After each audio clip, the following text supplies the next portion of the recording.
नमस्ते दोस्तों, जियोपल्स India channel पर आपका स्वागत है। आज का ये वीडियो कोई साधारण वीडियो नहीं है। आज मैं खोलने वाला हूँ भारत की शिक्षा व्यवस्था का वो कच्चा चिट्ठा जिसे सालों से फाइलों में दबाकर रखा गया था। आज बात होगी यूजीसी की। मैं तुम्हें समझा दूंगा कि यूजीसी क्या है, कैसे बना, कब बिगड़ा और आज क्यों ये देश की सबसे विवादित संस्था बन चुका है। इस कहानी में है इतिहास, राजनीति, सुप्रीम कोर्ट, जाति और दो ऐसी मौतें जिन्होंने पूरे सिस्टम को कटघरे में खड़ा कर दिया। तो अंत तक देखना, क्योंकि ये सिर्फ एजुकेशन की कहानी नहीं, ये न्याय और संविधान की कहानी है। सबसे पहले ये समझ लो, यूजीसी कोई मामूली दफ्तर नहीं है। ये भारत के कॉलेज और यूनिवर्सिटी सिस्टम का सबसे बड़ा कंट्रोल रूम है। दिल्ली के बहादुर शाह जफर मार्ग पर इनका हेडक्वार्टर है। यहीं से ये देश की 1000 से ज्यादा यूनिवर्सिटी और 45,000 कॉलेज कंट्रोल करते हैं। हर साल लगभग 8,000 करोड़ रुपए बांटते हैं। 10 लाख से ज्यादा बच्चों का नेट एग्जाम लेते हैं। पुणे, बैंगलोर, कोलकाता, हैदराबाद, भोपाल और गुवाहाटी 6 रीजनल सेंटर। और एक बात याद रखना, यूजीसी की मुहर नहीं लगी तो आपकी डिग्री कागज का टुकड़ा है। अब चलते हैं इतिहास में।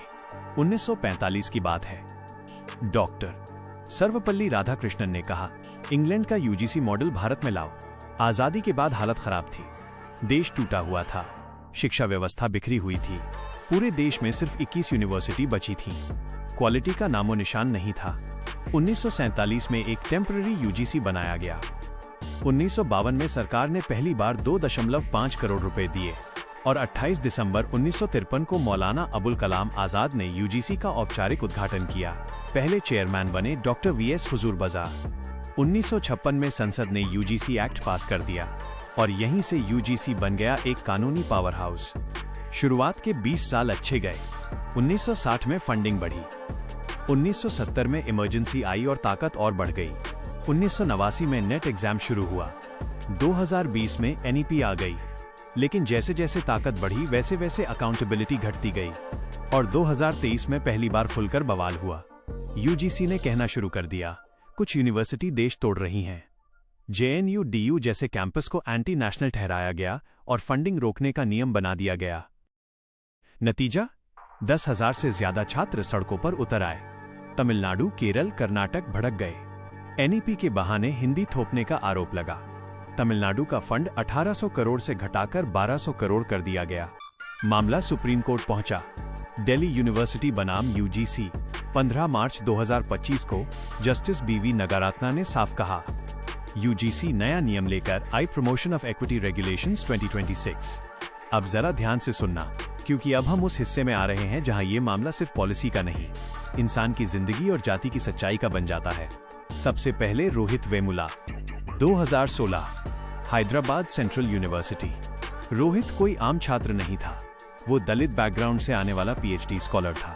तेज दिमाग, अंबेडकर पढ़ने वाला और सवाल पूछने वाला लड़का। उसका झगड़ा किसी प्रोफेसर से नहीं था, उसका झगड़ा था कैंपस पॉलिटिक्स से। एबीवीपी और अंबेडकर स्टूडेंट्स एसोसिएशन के बीच टकराव हुआ।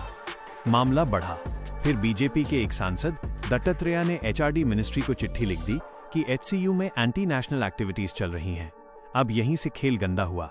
यूनिवर्सिटी के वीसी आपा राव ने रोहित और उसके दोस्तों को सस्पेंड कर दिया, हॉस्टल से निकाल दिया, फेलोशिप रोक दी। यानी न रहने की जगह, न पैसा, न सुनवाई।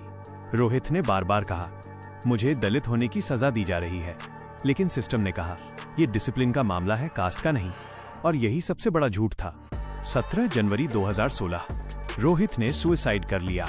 उसके सुसाइड नोट ने पूरे देश को हिला दिया। उसने लिखा, मेरा जन्म एक फेटल एक्सीडेंट था। मैंने विज्ञान, तारे, प्रकृति सब पसंद किया, लेकिन इंसान ने मुझे इंसान नहीं समझा। अब सवाल ये नहीं था कि वो मरा कैसे, सवाल ये था कि उसे धीरे धीरे मरने पर मजबूर क्यों किया गया।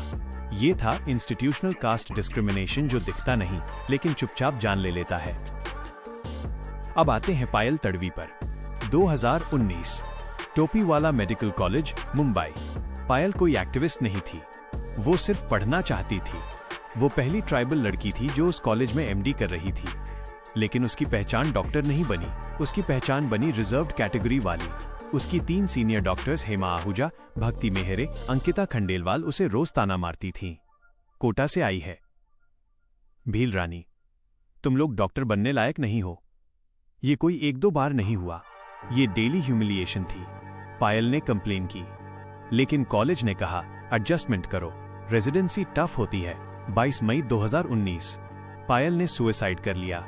यहां भी सवाल यही था, रस्सी किसने पकड़ी या सिस्टम ने पकड़वाई?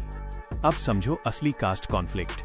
SC ST OBC छात्रों का आरोप यह है, कॉलेज में दाखिला तो मिल जाता है लेकिन सम्मान नहीं मिलता। प्रोफेसर, सीनियर्स, पीयर्स सब ये मान लेते हैं कि ये मेरिट से नहीं कोटा से आया है, और यही सोच हर दिन मेंटल टॉर्चर बन जाती। अब UGC ने 2026 में प्रमोशन ऑफ इक्विटी रेगुलेशंस लाए। कहा SC ST OBC के लिए अलग कमेटी बनेगी, जातिगत उत्पीड़न हुआ तो सजा होगी। इंटेंट सही था, बैकग्राउंड भी सही था, लेकिन प्रॉब्लम यहां से शुरू हुई। जनरल कैटेगरी पूरी तरह बाहर। अब जनरल कैटेगरी ने सवाल उठाया, अगर हरासमेंट SC ST OBC के साथ गलत है तो जनरल के साथ हरासमेंट सही कैसे हो गई? उनका कहना ये था, आज कैंपस में रिवर्स डिस्क्रिमिनेशन भी हो रहा है। झूठे कास्ट केसेस का डर, फैकल्टी प्रमोशन में बायस का डर, और सबसे बड़ा डर, हमारी बात सुनने वाला कोई मैकेनिज्म नहीं। तो जनरल कैटेगरी भड़की इसलिए नहीं कि SC ST को प्रोटेक्शन मिली, बल्कि इसलिए कि उन्हें पूरी तरह इग्नोर कर दिया गया। यहीं से कास्ट डिबेट ने आग पकड़ी। SC ST बोले, हम सदियों से दबे हैं, प्रोटेक्शन जरूरी है। जनरल बोले, प्रोटेक्शन सबको दो, वरना ये भी भेदभाव है। और सुप्रीम कोर्ट ने यही कहा। CJI सूर्यकांत ने साफ बोला, रोहित और पायल की ट्रेजेडी सच्ची है, लेकिन न्याय सेलेक्टिव नहीं हो सकता। यानी अगर कास्ट डिस्क्रिमिनेशन बुरा है तो वो हर कास्ट के लिए बुरा है। और यहीं UGC फंस गई। इंटेंट अच्छा था, सिस्टम ने उसकी आवाज दबाई। पायल मरी क्योंकि हर दिन उसे उसकी जाति याद दिलाई गई। जनरल भड़का क्योंकि नए नियमों में उसे इंसान ही नहीं माना गया। और असली कल्प्रिट न छात्र न जाति, एक अनअकाउंटेबल सिस्टम।